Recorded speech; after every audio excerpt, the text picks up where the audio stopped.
Welcome to the Screenagers Podcast. I'm Delaney Ruston, physician and filmmaker of the Screenagers movies, and this summer I'm recording podcasts based on my Screenagers Tech Talk Tuesday blogs and calling these blogcasts. Today I'm talking about how to be a mental health warrior, specifically the idea of a love ambush.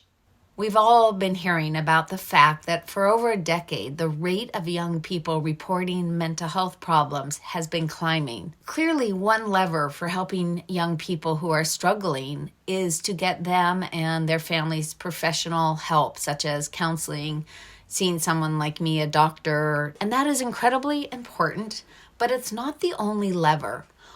All of us can be part of helping. It's the opposite of how we have approached such situations as a culture for far too long. People outside of families might see that things aren't going well, say for a friend that they note is not been hanging out with peers anymore, but they don't feel like they should help or they don't know how to help. And so we've really unfortunately been led astray because really so much of helping people get through hard times is about all of us working together and feeling empowered and knowing how to do that. So I want to share a story that offers a strategy that anyone can choose to do to help any young person or family who might be struggling. A while back, after an especially busy day in my clinic, I was biking home and I decided to stop by my old neighborhood to see if my former neighbors were home. And I was really happy they were, and they invited me in and we started chatting on their back deck. Turns out that they were expecting a couple for dinner not long after they arrived, and they, offered for me to keep hanging out a little bit longer to meet their friends. Their friends, I'm just making up their names, Jason and Sarah. And while we were talking, the topic of kids came up, and Jason mentioned that their son was in college. That was all he said. And later, when I was talking about mental health advocacy, I noticed that Sarah's expression had changed. She looked more serious, and eventually she said, "Our son is not doing well. At the end of this past year in college, he had a real mental health crisis. He even became delusional for a short time." Well, it turns out that their son, they explained, was living with them this summer, and they were doing all they could to get him appropriate care. But things were extremely fragmented, and they weren't getting sufficient help. Sarah explained that her son was really withdrawn with lots of symptoms of depression. Jason said, "We try to get him to do things with us, but he just refuses all the time. We try to get him to be active, but he only takes a walk now and then." Sarah said something I hear all too often. "We feel so isolated and alone." We discussed resources they had found, and I shared some others that they hadn't heard about. Eventually, though, I leaned forward and I offered them the following advice. I said it's so common that our efforts to help our own kids don't work well. And what we need is a brigade of other people to show up unannounced at our door at different times. This could be one of their friends showing up with a basketball. It could be a family friend showing up and saying, "Hi, I'm making this new dish I've never cooked before. I thought of you, so I'm here to pick you up and let's go do it." At this point, my old neighbor, Steven, chimed in and said, "He loves this international food store, and I could take him there, and then we could cook together. I could see if he wants to do that." I responded, "Yes, and the whole point is not to talk with him before, not to call him and see if he wants to do it. The key is just showing up."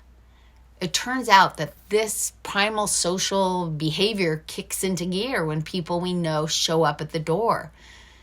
It's part manners, part curiosity, part being flattered that, others are there for them. When I really saw this in action is for my daughter Tessa.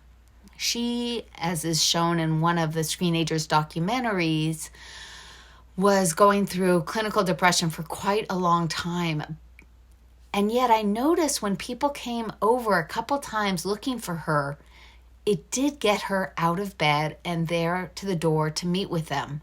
It was at that point that I started to call this a love ambush and have started to mention it to patients, to different families, and have gotten really good success when people have done it. I went on to tell my neighbor who had offered to do this to help their friend's son. I said, once that people are at the door, the goal is to say, let's go and do this quick thing. Or I would love your help with this right now. This is what this ambush of love is. It's all about not calling before, because a person's most likely who's dealing with mental health challenges or really just isolating, they're going to say no so often. But having someone there where their brain can't kick in and push against the request can be so effective. So at this point in my interaction with everyone on the porch, I could see that both parents of the son who was struggling were leaning forward and their eyes were big. I leaned in and I chose my next words really carefully. I said, here's the thing. This takes vulnerability. It means sharing with different people what is happening in your family. That Cole, and that wasn't their son's real name, is going through a hard time, and you need a team of caring folks to help you. This could look like talking to some of Cole's and your friends, like Steven, who is my friend who had already offered to go by and see if he would come cook with him. If possible, the idea is to create a schedule of people agreeing to come by and do this.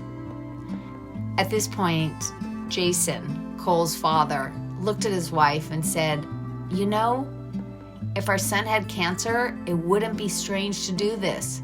With this, it's different, but it makes sense. I can see doing this. Sarah, the mother, agreed, and we all started brainstorming people they could reach out to and different activities that people could invite their son to. I said, look, the truth is that there will be times where he will say no, but the occasional wins are huge, and you'll be building a team that not only helps him, but you both as well. And gosh, you're giving people the opportunity to help, and people love feeling needed. Well, after our encounter, I learned that my friend Steve actually did go over and invited the son to go to the international store with him and to cook some food.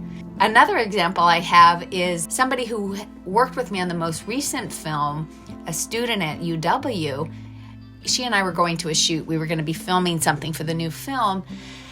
And she was telling me about a high school friend who was really isolating back home. And I told her about Love Ambush.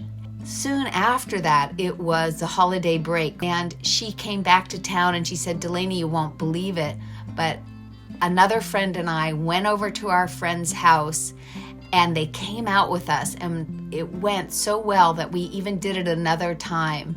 And I want to thank you so much for letting me know about that. Each one of us can offer to do a love ambush. Think right now. Do you know a family in which a person is struggling? We don't have to tell them that's the name of what we're doing, but it captures the theme of what I'm talking about. It can be a couple people going, it can be a family, it can be a teen going to another teen's house and saying, hey, let's go play Frisbee for 20 minutes. This is not about making sure the person struggling has a fabulous time. Instead, it's the tiny positive moments and the sheer act of going out with someone that really builds on itself in a positive way. And even if the person says, no, the fact that someone came to the door wanting to spend time with them, that's something that will boost their mindset for that day. I mean, what is so key about this is that we are countering not only that young person who's struggling's isolation, but the whole family's feeling of isolation. That's huge. Summer is a great time to do this because a lot of people even get more isolated than during the school year. That's it for this episode of the Screenagers Blogcast. I've been your host, Delaney Ruston, and please email us at info@screenagersmovie.com. Let us know what themes you want to hear this summer. Meanwhile, you can find hundreds of blog posts at screenagersmovie.com and many resources.